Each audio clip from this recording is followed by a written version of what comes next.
আজি ককাৰ ঘৰলৈ অহা 10-12 দিনেই হ'ল আৰু ককাৰ লগত কথা পাতি কেনেদৰে সময়বোৰ অতিবাহিত কৰিছিলোঁ তাৰে কিছু অংশ মই মোৰ ফোনৰ কেমেৰাত আবদ্ধ কৰি ৰখাৰ প্ৰয়াস কৰিছোঁ।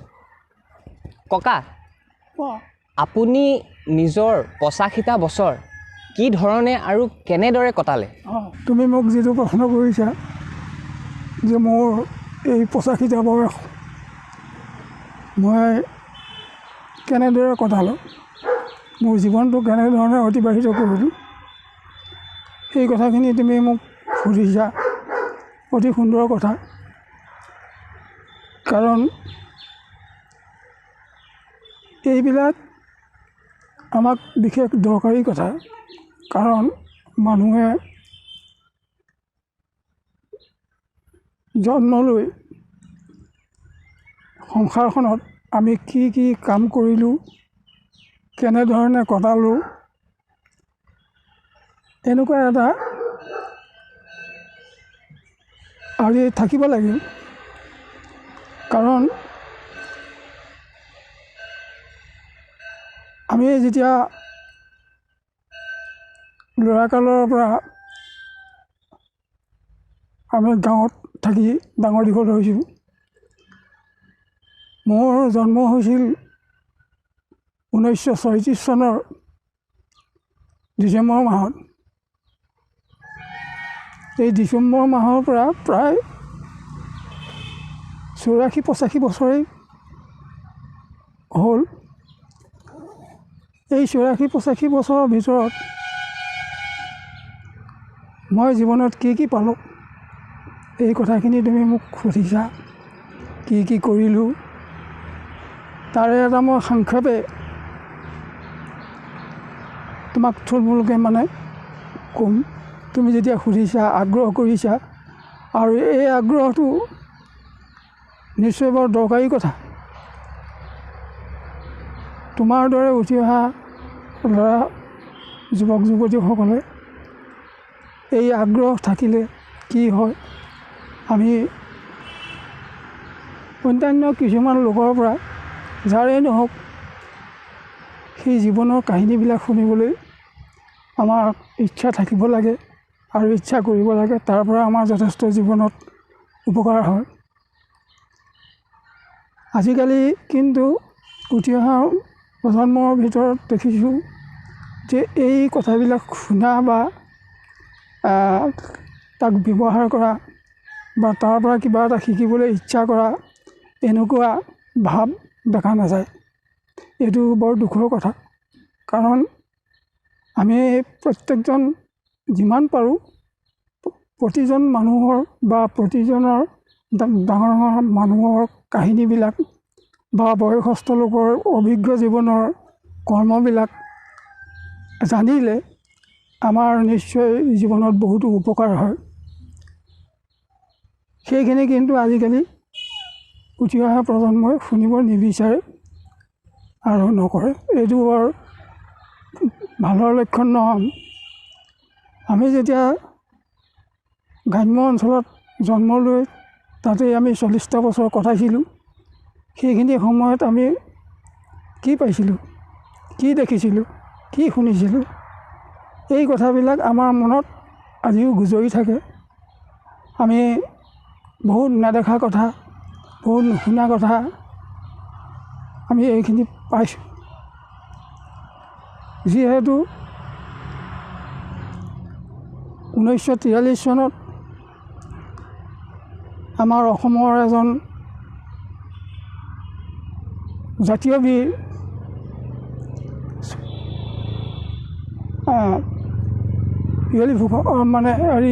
এইটো কুশল কোঁৱৰ, এই কুশল কোঁৱৰ 43 চনত তেওঁৰ যোৰহাটত ফাঁচি হৈছে। 43 চনত মোৰ তেতিয়া 36, 37, 38, 39, 40, 41, 42, 43, 8 বছৰ। মোৰ যেতিয়া 8 বছৰ, সেইদিনা আমি পথাৰত আমি গৰু চৰাই থাকোঁ। তেতিয়া দিনত আমি গৰু চৰাইছিলোঁ পথাৰত। গৰু চৰাই থাকোঁতে তেতিয়া আমি হঠাতে শুনিলোঁ মানুহৰ মুখত কি কাৰণত তেওঁক ফাঁচি দিলে। আমি সেইবিলাক কথা তেতিয়া বিশেষভাৱে নাজানিছিলোঁ, কিন্তু জানিছিলোঁ এইটোৱে যে ব্ৰিটিছে শাসন কৰিছিলে তেতিয়া, আৰু কিবা এটা ব্ৰিটিছৰ ৰসত পৰি ৰাজনীতিৰ কিবা কেলেংকাৰীত তেওঁক যোৰহাটত ফাঁচি দিছে। যিখিনি সময়ত যোৰহাটত ফাঁচি দিছে সেইখিনি সময়ত যাতায়াতৰ সুবিধা যোৰহাটলৈ যোৱা বিশেষ নাছিল। চাইকেল খোজ কঢ়া আৰু ক'ৰবাত কেতিয়াবা এখন বাছ চলে, কিন্তু তেতিয়াও মানুহে হিলদল ভাঙি তালৈ খোজ কাঢ়িছিলে 21 মাইল ৰাস্তা। আমি ল'ৰা মানুহৰ কাৰণে নগ'লোঁ, কিন্তু বহুত মানুহ তাত গৈ সমাগম হ'ল। আৰু মোৰ এজন দদাইদেউ আছিলে খুৰা বংশীধৰ আচাৰ্যী, তেখেতে বাগানতে আমি একেলগে এতিয়া আহি লাষ্টত তেখেতৰ লগতে কাম কৰিছোঁহি। তেখেত তেতিয়া ভলণ্টিয়াৰ আছিলে, কাৰণ তেতিয়া কংগ্ৰেছত যোগ দি কংগ্ৰেছৰ সপক্ষে তোমালোক লাগিছে। তেতিয়া সেই যোৰহাটত তেওঁলোকক মানে গৈছিলে, যাওঁতে তাত এৰেষ্ট কৰিছে। তেতিয়া সেই ব্ৰিটিছবিলাকক আমি দেখিবলৈ পালোঁ। আৰু ৰাস্তাৰ কিনাৰতে আমাৰ স্কুল এখন আছিলে, তাত আমি LP স্কুলত পঢ়িছিলোঁ। যেতিয়া আমি ব্ৰিটিছৰ যেতিয়া গাড়ীবিলাক আমাৰ নেশ্যনেল হাইৱেতে চলাচল কৰে, তেতিয়া আমি পানী খোৱা চুটিত তাত গৈ চাহাববিলাকক চাবলৈ যাওঁ আৰু চালাম দিওঁ। চালাম দিলে বুলিলে আমাক বিস্কুট টিস্কুট দলিয়াই থৈ যায়। তেতিয়া ব্ৰিটিছৰ দিন সম্পূৰ্ণ। এই ব্ৰিটিছৰ দিনতে কুশল কোঁৱৰক মানে তেওঁ যোৰহাটত ফাঁচি দিছে। সেইজন এজন মানুহক ফাঁচি দিয়া কথাটো আমাৰ সম্পূৰ্ণ মনত আছে। আৰু ভাৰত স্বাধীন হৈছে যিদিনাখন, সেইদিনাখন আমাৰ এনেকুৱা এটা ফূৰ্তি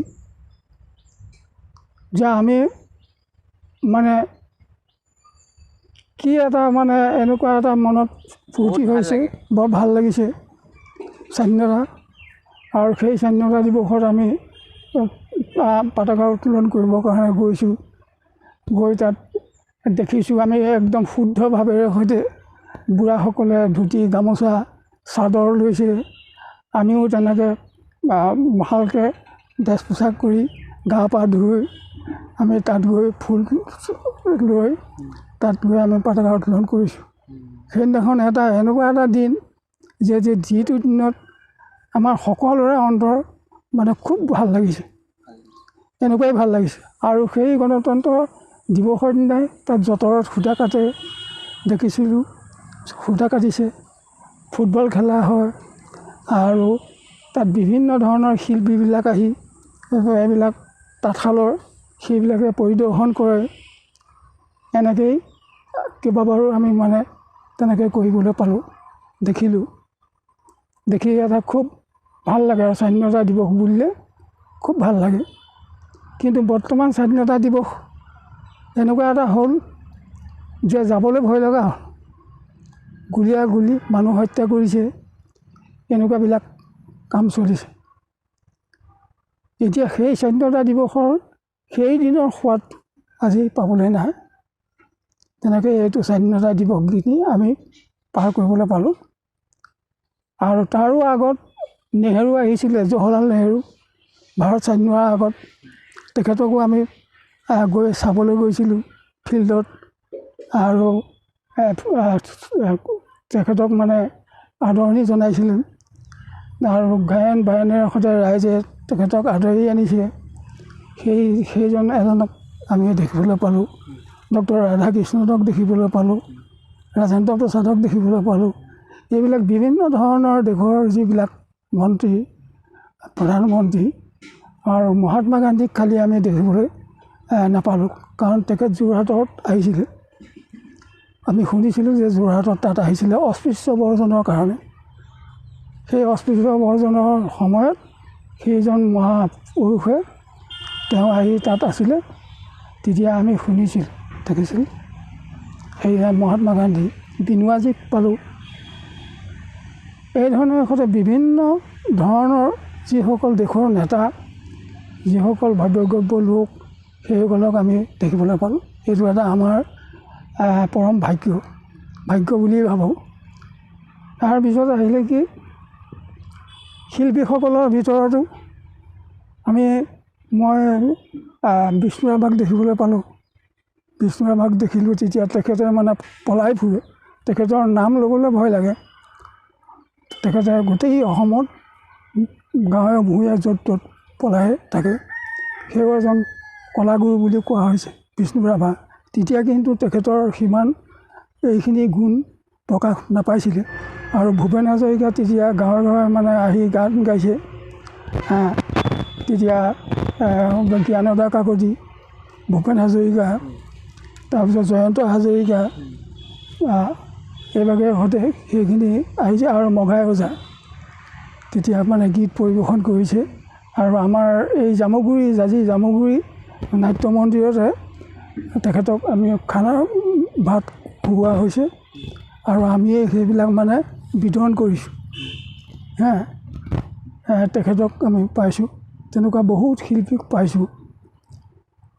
আৰু এইবিলাকৰ মাজত থাকি পিছত মোৰ এনেকুৱা হ'ল যে মই সামাজিক জীৱনত এই খেলা ধূলা, ফুটবল খেলাৰ এজন ভাল প্লেয়াৰ আছিলোঁ।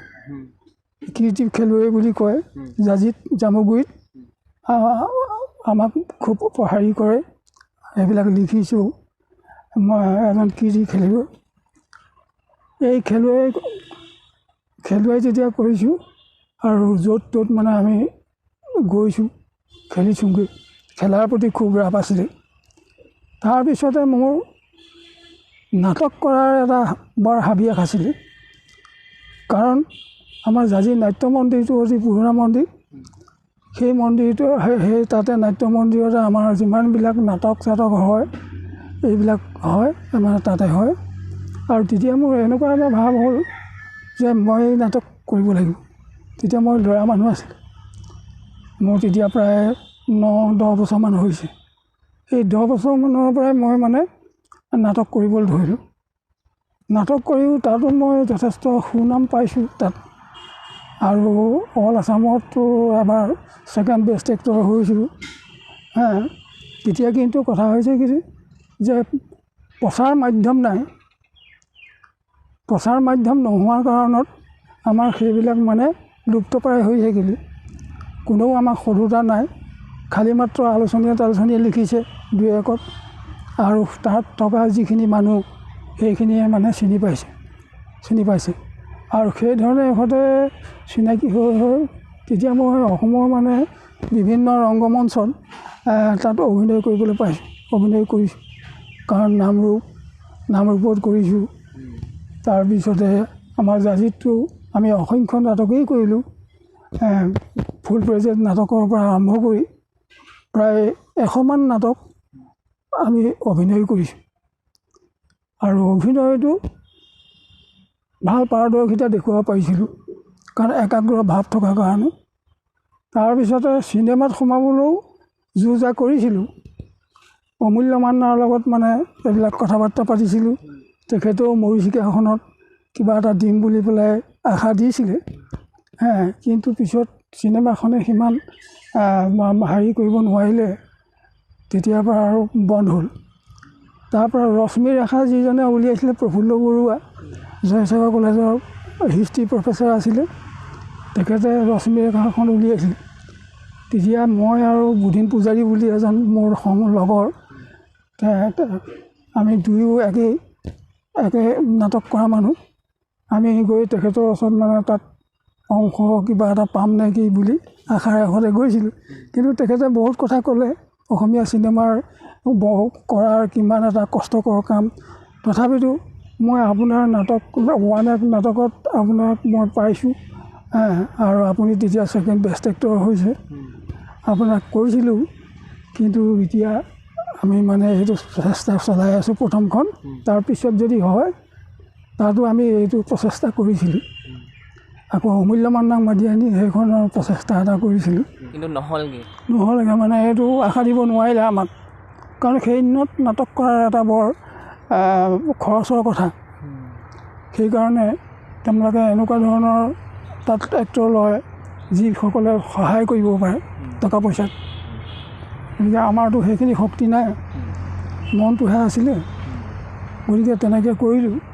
আচ্ছা, এইভাগে সদায় তেতিয়া মই য'ত ত'ত মানে এই নামৰূপত কৰিলোঁ, দুলীয়াজানত এবাৰ কৰিলোঁ, যোৰহাটত কৰিলোঁ, শিৱসাগৰত কৰিলোঁ, এইপিনে ওচৰৰ অঞ্চলৰ তিয়ক চিয়ক এইবিলাক জেগাত নানা ঠাইত এইবিলাক অভিনয় কৰিলোঁ। তাৰপিছতে অভিনয় কৰাৰ পিছত মোৰ মন আহিলে নাটক লিখাৰ। নাটকনো কেনেকৈ লিখে কি কথা, এইটো আমাৰ দুৰ্গেশ্বৰ বৰঠাকুৰৰ লগত আমাৰ গাঁৱৰে আমাৰ এক্টৰ শিক্ষকো আছিলে এসময়ত আৰু ভাল নাট্যকাৰ।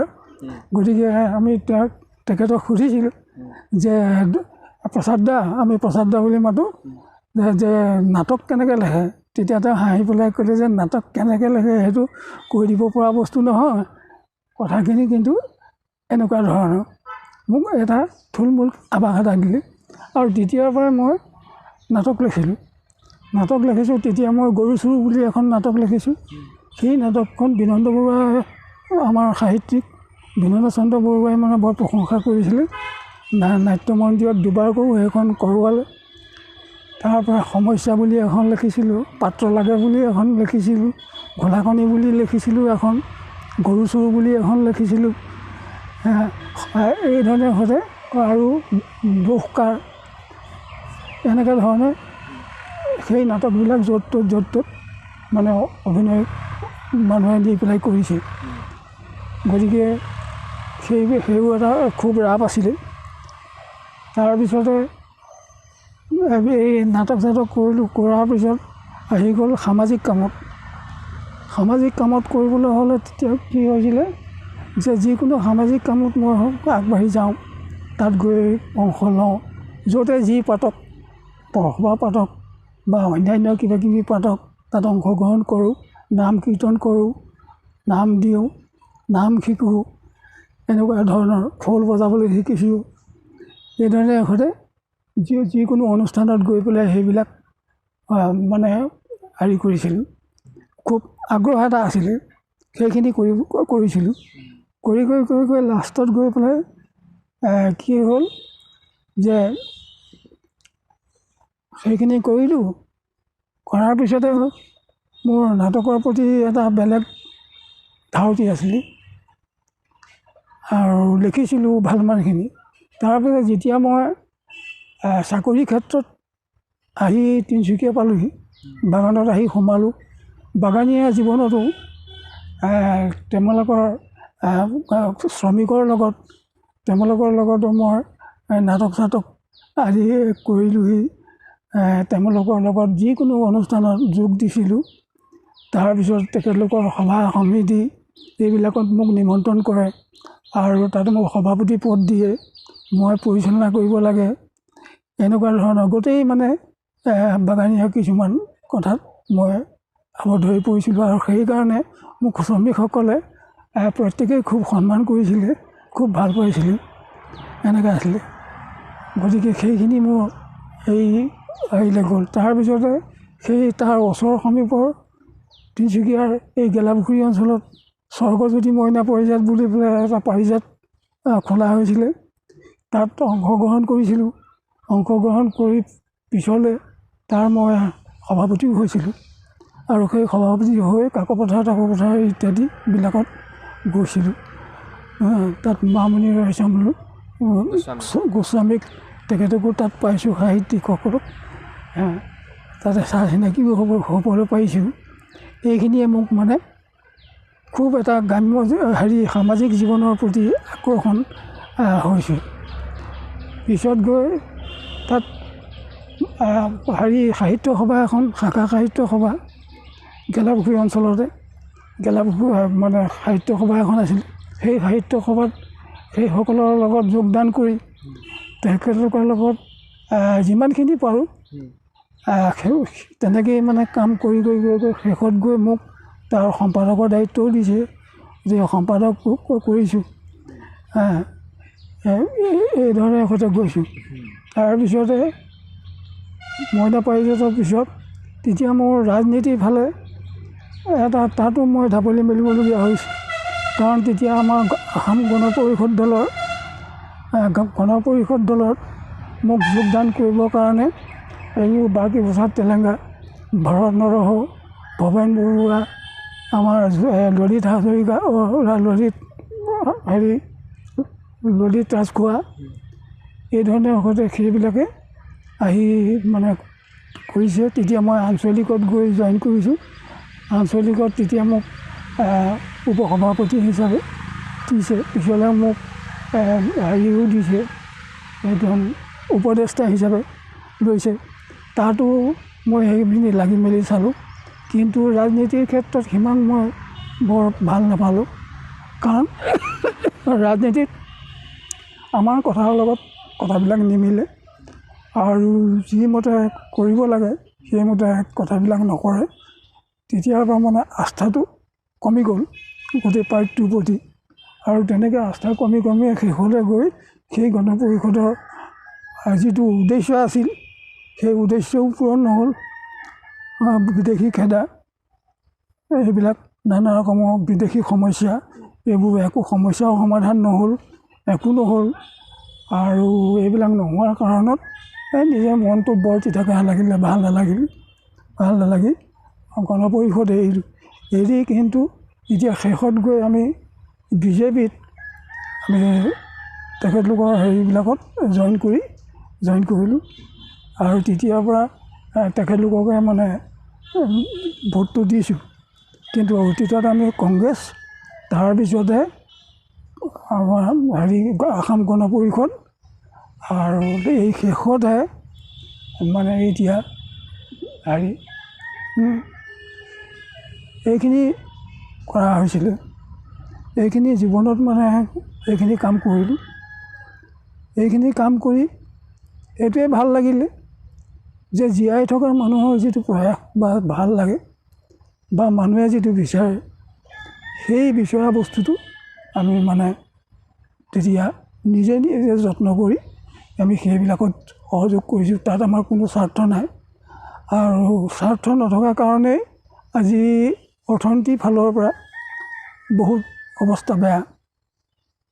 অৰ্থনীতিৰ ফালৰ পৰা কাৰণ কেলৈ আমাৰ অৰ্থৰ কাৰণে সিমান লালচা নাছিল। আমি নিস্বাৰ্থভাৱে আমি সমাজৰ কাম কৰিবলৈ বিচাৰোঁ, আৰু সেইমতে পালে আমি সন্তোষ, আমাক সেইটোহে সন্তোষ দিব পাৰে। গতিকে ৰাজনীতিৰ ক্ষেত্ৰতো আমাৰ তেনেকুৱাকৈ কটালোঁ। এতিয়া এইখিনিয়ে মোৰ জীৱনত কাহিনী। আৰু হয়তো বহুত কিবাকিবি কৰিব পাৰিলোঁ মানে, কাৰণ পিতৃ মাতৃ বৰ সৰুতে ঢুকাইছে।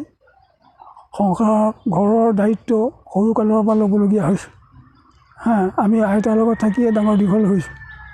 গতিকে জীৱনটো অতি কষ্টৰ মাজেৰে, অভিজ্ঞতাৰ মাজেৰে, আৰু ধৰ্ম কৰ্ম সকলো দিশতে মানে আমি এটা নিষ্ঠাৰে সৈতে কিবা এটা কৰি জীয়াই থকাৰ এটা প্ৰয়াস কৰিছিলোঁ। সেইটোৱেই নিজে ধন্য মানিছোঁ। কাৰণ মানুহ জন্ম লৈ মানুহে যদি সমাজৰ কাম, ৰাইজৰ সেৱা আগবঢ়াব নোৱাৰে, তেতিয়াহ'লে তেওঁ কি কৰিব? তেওঁ কি বিচাৰিছে? কি কৰিব? কাৰ লগত থাকিব? গতিকে আমি মানুহ হিচাপে থাকিবলৈ হ'লে আমাক সমাজ লাগিব, আৰু সমাজ লাগিলেই নহ'ব। সমাজত যিখিনি দৰকাৰী বস্তু সেইখিনি আমি বিতৰণ কৰিব পাৰিব লাগিব, দিব পাৰিব লাগিব। আনৰ পৰা আমি ল'ব লাগিব। শিক্ষা দীক্ষা লৈ জীৱনটো আমি ভাল ধৰণে আমি কটাব পৰাটোৱেই হ'লগৈ আমাৰ জীৱনৰ এটা ডাঙৰ উদ্দেশ্য। এইখিনি মোৰ কৰ্মজীৱনৰ মানে অতিয়ান। ককা, মই বাল্যকালৰে পৰাই আপোনাৰ মুখত ধৰ্মীয়মূলক আলোচনাৰ প্ৰতি আগ্ৰহিত থকা দেখিছোঁ। এতিয়া তাৰ বিষয়ে অকণমান ক'ব নেকি? ধৰ্মৰ তত্ত্ব পাবলৈ বৰ জটিল বিষয়। ইয়াক তত্ত্ব পোৱাটো বৰ জটিল কথা। কিন্তু কি হৈছে, আমি একেবাৰে সৰুকালৰ পৰাই বিশেষকৈ মানে মোৰ ধৰ্ম এই গীতা ভাগৱত মহাভাৰত ৰামায়ণ বা যিকোনো ধৰ্মৰ কথাবিলাক আমাৰ ঘৰখনত এটা সময়ত খুব আলোচনা বিলোচনা হৈছিল। আমি যদিও ল'ৰা মানুহ, তথাপি আমি বয়সস্থ লোকসকলৰ পৰা আমি বহুত কথা তেখেতলোকৰ পৰা জানিবলৈ পালোঁ। তাৰ উপৰি ধৰ্মৰ পুথিবিলাক আমি প্ৰায় য'ৰ ত'ৰ পৰা আনি হ'লেও আৰু মহাভাৰত ৰামায়ণ প্ৰায় মই 14-15 বছৰমান পঢ়িছোঁ। সেইকাৰণে সেইবিলাকৰ পৰা কিছুমান ধৰ্মতত্ত্ব কথা, ধৰ্মৰ বিষয়ে কথা আভাস মাত্ৰ কিছুমান মানে জ্ঞান আহৰণ কৰিব পাৰিছোঁ। আৰু মই যিকোনো কোনো ধৰ্মৰ মানুহক মই ঘিণ নকৰিছোঁ।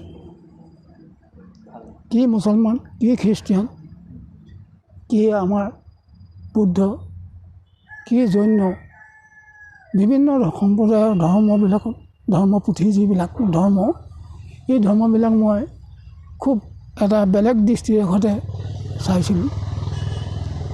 সেইকাৰণে মই কোনো ধৰ্মক মই ঘিণ ভাৱ বা পৰ বুলি নাভাবিছিলোঁ।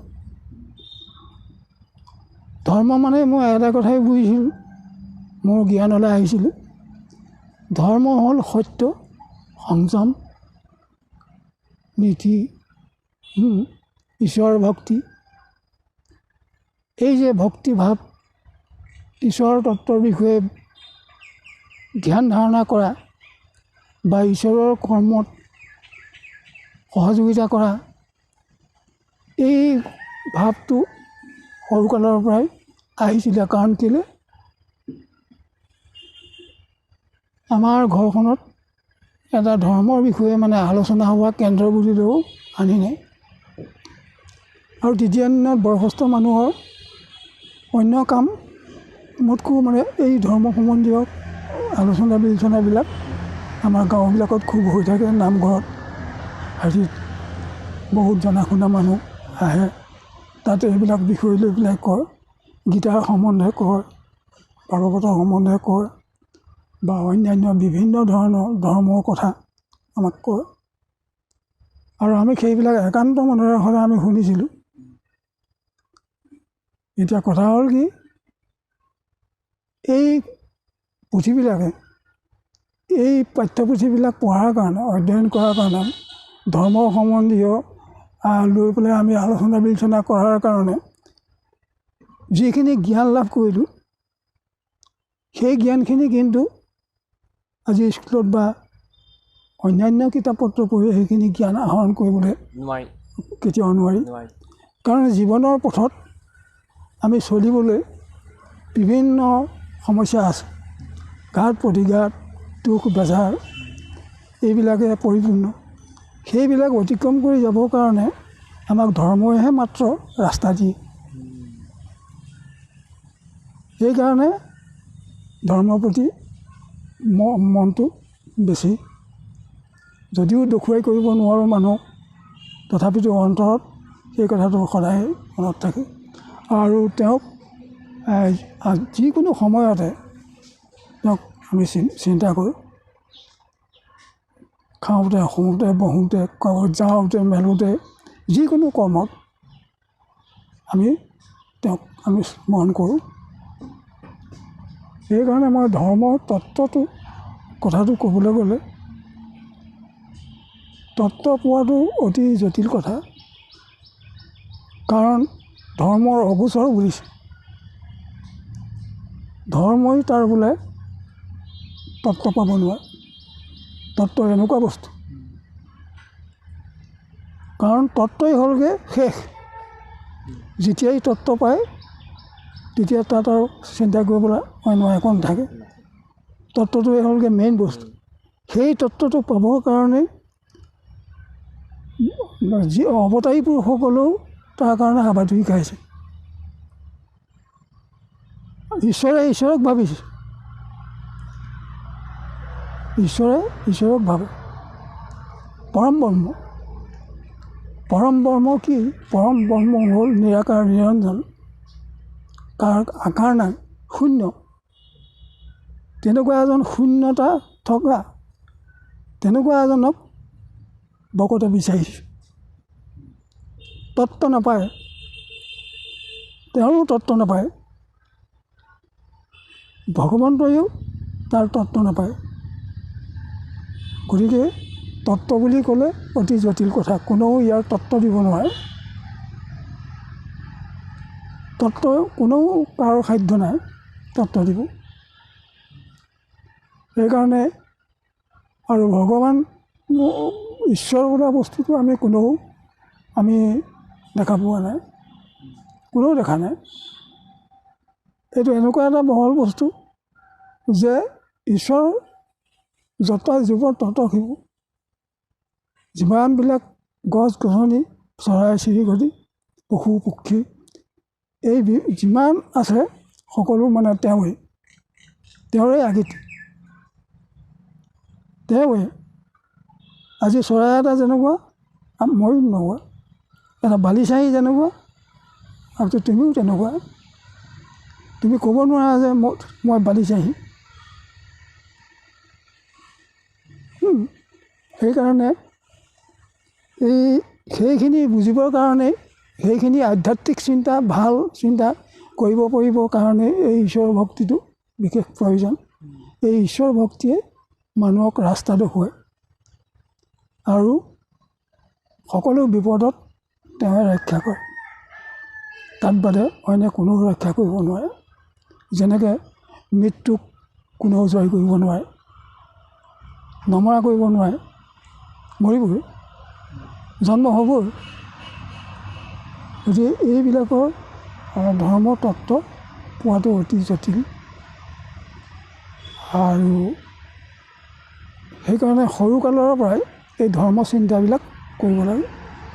আজি ডাঙৰ ডাঙৰ মহাপুৰুষসকল, সেইসকলে এতিয়া মহাত্মা গান্ধীয়ে বোলা, যাকে বোলা, তেওঁলোকে ঈশ্বৰ চিন্তা কৰে আৰু সেইবিলাক তেওঁলোকে আৰু নিজে জ্ঞান আহৰণ কৰিছে।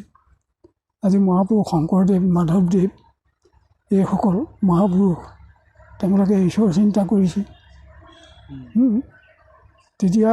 এতিয়া অলপতে এইজন কালাম আজাদক কলেজৰ ল'ৰা ছোৱালীবিলাকে প্ৰশ্ন কৰিছিল যে আপুনি ঈশ্বৰ বিশ্বাস কৰেনে, ঈশ্বৰ বিশ্বাস কৰেনে বুলি সুধিছিলে। তেতিয়া কৈছে যে কৰোঁ। তুমি কৰা নকৰা? মই ঈশ্বৰ বিশ্বাস কৰোঁ। কাৰণ কেলৈ বিশ্বাস কৰোঁ? তোমাক কোনে স্বৰ্জন কৰিলে? তুমি ক'ৰ পৰা আহিলা? তোমাৰ পিতৃৰ নাম কি, মাতৃৰ নাম কি? বোলে অমুক।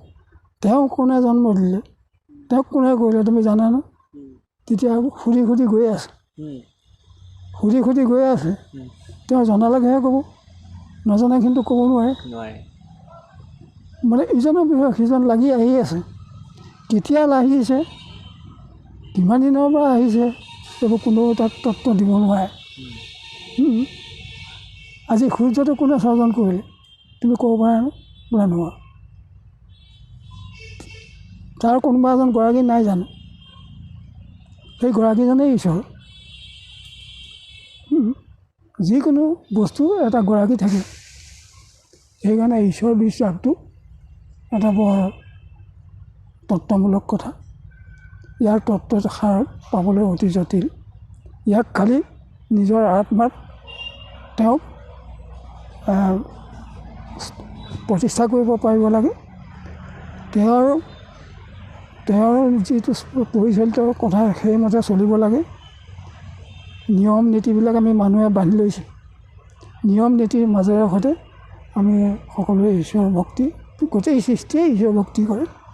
কোনেও বেলেগ বেলেগ পদ্ধতিৰে বেলেগ বেলেগ ধৰণে কৰিছে। গতিকে আৰু বিশেষ কি ক'ম, ধৰ্ম এটা বৰ ডাঙৰ গুৰু এইটো এটা গুৰুতৰ বিষয়। আৰু এটা প্ৰশ্ন মই কৰিবলৈ খুজিছোঁ, বহুত মানুহে কয় যে ভাগৱত গীতা, বেদ বেদান্ত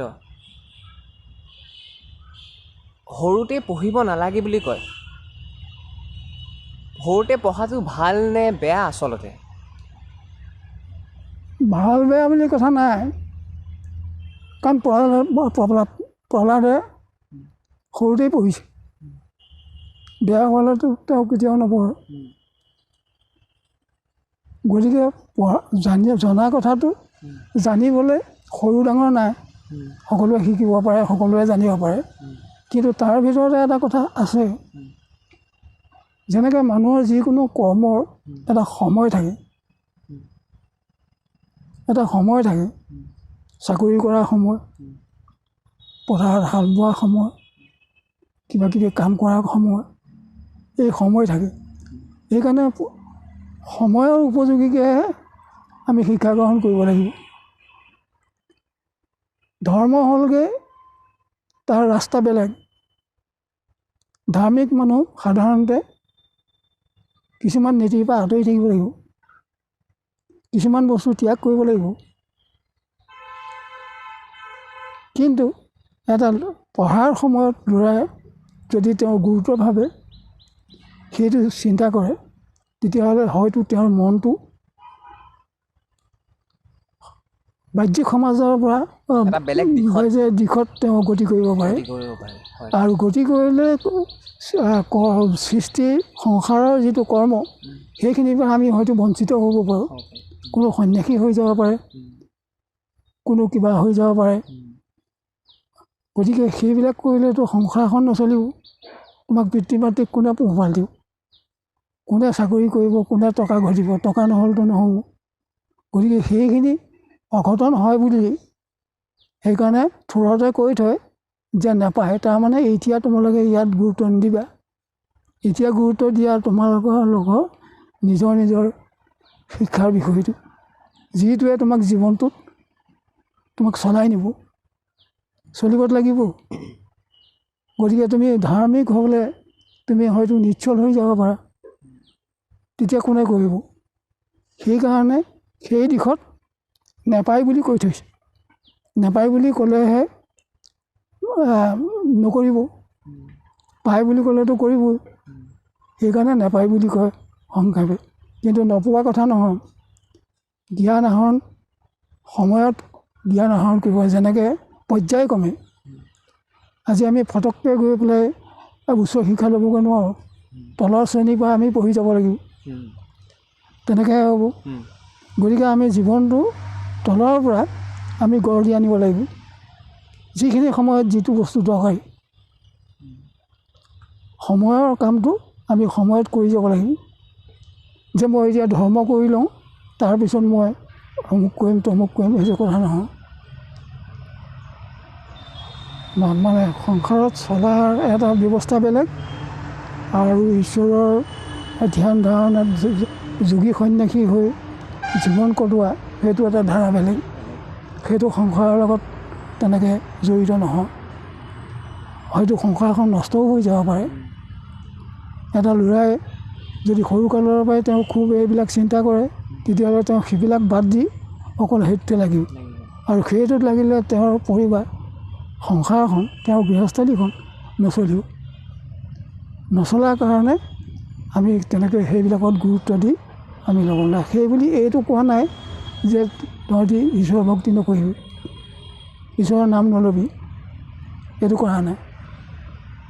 তুমি নাম লোৱা, তেওঁক চিন্তা কৰা। তুমি পঢ়োঁতেও চিন্তা কৰিব লাগিব, খাওঁতেও চিন্তা কৰিব লাগিব, অসমতেও চিন্তা কৰিব লাগিব।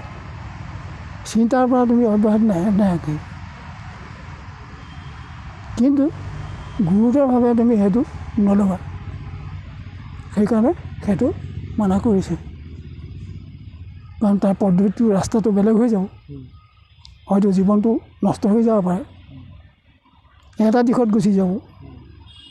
সেইটো হয়। এটা দিশত গুচি যাবৰ কাৰণে সেইবিলাক কৰিবলৈ মানা কৰিছে। সেইবিলাকেই। আৰু নিজৰ বিবেকটোৱেও ক'ব লাগিব যে কি কোনটো বস্তু ভাল আৰু কোনটো বস্তু বেয়া সেইটো জ্ঞানৰ মাজেৰে শিক্ষাৰ মাজেৰে সেইটো জ্ঞান পাব এইটো বেয়া সেইটো ভাল আমি ভাল বেয়াবিলাক শিক্ষা লোৱাৰ পিছতহে গম পাওঁ কোনটো ভাল কোনটো বেয়া যেনেকৈ খালেহে গম পাওঁ এইটো মিঠা এইটো তিতা এইটো কেঁহা সেইখিনি খালেহে আমি গম পাম কোনটো ভাল কোনটো বেয়া জলকীয়া পোৰা নপৰে এইবিলাক আমি কৰিলেহে গম পাম সেইকাৰণে সেইখিনি লাগে আৰু নৱপ্ৰজন্মৰ কাৰণে আপুনি কি ক'বলৈ বিচাৰিব তেওঁলোকক আপুনি কি মেছেজ দিবলৈ বিচাৰিব মই মেছেজ দিবলৈ বিচাৰোঁ ভালমাকেইটা কথাই এক নম্বৰ হ'ল আমি সংসাৰত আমি যেনেকৈয়ে থাকোঁ লাগিলে তাক একেবাৰে নতুনত্ব আমি তৈয়াৰ কৰিব নোৱাৰোঁ আমি যেনেকৈ অস্ত্ৰ শস্ত্ৰ বনাইছোঁ এই অস্ত্ৰবিলাক কি কাৰণ বনোৱা হৈছে যে শত্ৰুসকলক অসুৰসকলক নিধন কৰিবৰ কাৰণে দেৱতাসকলক অসুৰে অত্যাচাৰ কৰে মাৰে কাটে গতিকে সেইসকলক ভগৱানে ৰক্ষা কৰিবৰ কাৰণে এই অস্ত্ৰবিলাক তৈয়াৰ কৰে অস্ত্ৰৰ দ্বাৰা তাহাঁতক বধ কৰে সেইকাৰণে আমি যিবিলাক বস্তু তৈয়াৰ কৰিব লাগিব সেই বস্তুটো অস্ত্ৰ হ'ব নালাগে সেই বস্তুটো অস্ত্ৰ হ'ব নালাগে সেই বস্তুটোৱে মানৱৰ জীৱনত বা সৃষ্টিত আমি সকলোৰে প্ৰতি দয়াশীল হৈ সকলোৰে প্ৰতি কৰ্ম কৰি সকলো জীৱ শান্তিৰে থকাৰ এটা ব্যৱস্থা চিন্তা কৰিব লাগিব হয় আৰু যেনে মান সন্মান এই বস্তুবিলাক আজিৰ দিনত নৱপ্ৰজন্মসকলৰ তেনেকৈ বহুত এইবিলাক চিহ্ন পোৱা হৈছে ডাঙৰৰ প্ৰতি মান সন্মান সৰুৰ প্ৰতি মৰম স্নেহ দুখীয়া নিচলাৰ প্ৰতি দয়ালু এই ভাৱবিলাক এতিয়া নাই এই নৱপ্ৰজন্মসকল এতিয়া এনেকুৱা এটা বস্তু হেৰিত আগবাঢ়ি গৈছে এইটোৱে কিন্তু ভৱিষ্যত এইটো সুখৰ এটা বা শান্তিৰ হেৰি দিব বুলি আশা কৰিব নোৱাৰি যিমানেই বিজ্ঞান নহওক বা যিমানেই যি নহওক এইবিলাকে আমাক আগবঢ়াই নিয়াৰ কাৰণে সহায় কৰে সেই বুলি এইটো নহয় যে সেই বস্তুবিলাক আমি ব্যৱহাৰ কৰি এটা জাতি ধৰ্ম সাহিত্য সংস্কৃতি এইবিলাক আমি নষ্ট কৰিম আমাৰ উদ্দেশ্য আমি সকলোবিলাক ৰক্ষা কৰিব লাগিব সেইবিলাক কোনে ৰক্ষা কৰিব আগতে এতিয়া আমি এজন শিক্ষকক দেখিলে ৰাস্তাত আঁতৰতে চাইকেলৰ পৰা নামি আমি সেৱা জনাইছিলোঁ এতিয়া কিন্তু সেই শিক্ষকজনক সেইটো সন্মান নকৰে কৰে বহুতে কৰে বহুতে নকৰে বহুতে কৰে আৰু বহুতে নকৰে এইটো কিন্তু বেয়া হৈছে এই বস্তুবিলাকে আমাৰ বহুতবোৰ মানে ধ্বংস কৰিছে আজি যেনেকৈ এতিয়া তুমি মোৰ নাতি হ'ল তুমি এতিয়া ল'ৰা কালতে কলেজত এখন ভাল গ্ৰন্থ লিখিছা 110 পৃষ্ঠাৰ এইটো অতি সুখৰ কথা সেইকাৰণে মই গৌৰৱান্বিত আৰু সেইকাৰণে আজি তেওঁ মোক এইখিনি তেওঁ মোৰ পৰা কাহিনী শুনিছে আৰু শুনাৰ কাৰণে মই তেওঁক এটা বেলেগ তেওঁৰ প্ৰতি মোৰ মৰম বা তেওঁৰ জীৱনৰ আগবঢ়াৰ যিটো লক্ষ্য সেইটো দেখি খুব ভাল লাগিছে আৰু সেইকাৰণে মই তেওঁৰ প্ৰতি এইবিলাক কথা কৈছোঁ তেওঁ ইমান ল'ৰা কালতে এনেকুৱা এখন কিতাপ লিখি দিছে যে সকলোৱে ভাল পাইছে সকলোৱে প্ৰশংসা কৰিছে মানে ঠিক ল'ৰা ছোৱালীবিলাকে মোৰ নাতি বুলিয়েই নহয়, মোৰ নিচিনা যিমানবোৰ ল'ৰা ছোৱালী আছে সকলো নাতিয়েই যাতে এনেকুৱাবিলাক কৰ্মত আগবাঢ়ি তেওঁক নিজক পৰিচিত কৰাৰ বাদেও সমাজৰ যাতে উপকাৰ হয় তাৰ কাৰণে তেওঁ চেষ্টা কৰিছে। তেওঁ প্ৰশংসা আনিছে, তেওঁ সন্মান আনিছে, দেশৰ মান আনিছে। এই কথাবিলাক আমি ৰক্ষা কৰিব লাগিব। মোৰ নিজৰ জাতিটোক মই নিজে ৰক্ষা কৰিব লাগিব, মোৰ নিজৰ সাহিত্যখন মই নিজে ৰাখিব লাগিব, আৰু মোৰ সাহিত্যত যিখিনি ভাষা সোমাইছে বা যিখিনি ভাৱ তাত সোমাইছে সেইখিনি মই আনত প্ৰচাৰ কৰিব লাগিব। কাৰণ আমিনো কি গাইছোঁ বা কি লিখিছোঁ সেইখিনি সেই দেশৰ মানুহক আমি ভাষাৰে সৈতে তেওঁলোকক বুজাই দিব পাৰিছোঁ। মোৰ আই মাতৃৰ যিবিলাক কথা সেইটো এটা বৰ ডাঙৰ গৌৰৱৰ কথা। মই ভাবোঁ নিজৰ ঘৰতো চবেই চিনি পায়, আজি আঁতৰত চিনাকি দিবলৈ হ'লে আমি কি বুলি দিম? সেইটো হয়। আজি মোৰ নিজৰ ভাষা, নিজৰ সংস্কৃতি, মোৰ সংস্কৃতি কি, মোৰ ধৰ্ম কি, মই থাকোঁ কেনেকৈ, চলোঁ কেনেকৈ, খাওঁ কেনেকৈ, এই গোটেই বস্তুবোৰ যদি আমি সাহিত্যৰ মাজেৰে আমি এখন ৰাজ্য বেলেগ দেশক মানুহক বুজাই দিব পাৰোঁ তেওঁলোকে নিশ্চয় মানে সেইখিনি খুব সোৱাদ পাব। সেইকাৰণে আজিকালি মানুহে আজি অনুবাদ কৰে। আজি কীৰ্তন পুথি হওক, অন্যান্য পুথিবিলাক হওক, ইংৰাজীত বা অন্যান্য ভাষাত অনুবাদ কৰিছে। কেলৈ কৰিছে? যে আমাৰ নিজৰ মাতৃভাষাটো, আমাৰ নিজৰ ভাৱ ভাষাটো, আমাৰ নিজৰ হেৰিখিনি আমি আনক বুজাই দিব পাৰিছোঁ। সেইটোৱে মোৰ গৌৰৱ, সেইটোৱে মোৰ দেশৰ সেৱা।